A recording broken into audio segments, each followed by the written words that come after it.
Hi everyone, in this video, you will learn what are access modifiers in PHP object-oriented programming. Properties and methods in PHP can have access modifiers to control their visibility. Modifiers are divided into three categories. Public. The property or method is accessible from anywhere. This is default modifier. Protected.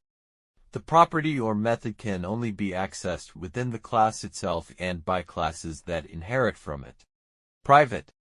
The property or method is restricted to being accessed only within the class it is defined in, ensuring the highest level of encapsulation. Now we'll look at some examples. Access modifiers, properties. In this example, the animal class defines three properties. Name, which is public, and it can be accessed and modified from anywhere. So, this statement will work when used outside this class. Type, which is protected, and it can be accessed only within the class and its subclasses.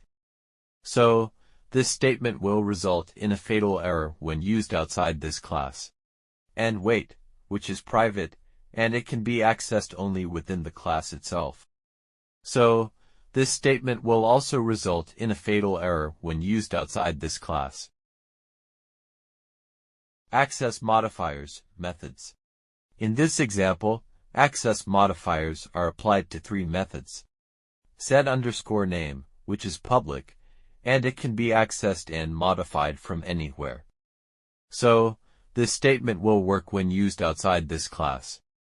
Set_species, which is protected, and it can be accessed only within the class and its subclasses.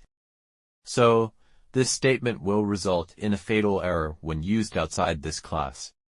And set_weight, which is private, and it can be accessed only within the class itself. So, this statement will also result in a fatal error when used outside this class. This was all about access modifiers in PHP OOP. Please check the video description for more information. Also, don't forget to subscribe to our YouTube channel for more tutorial videos.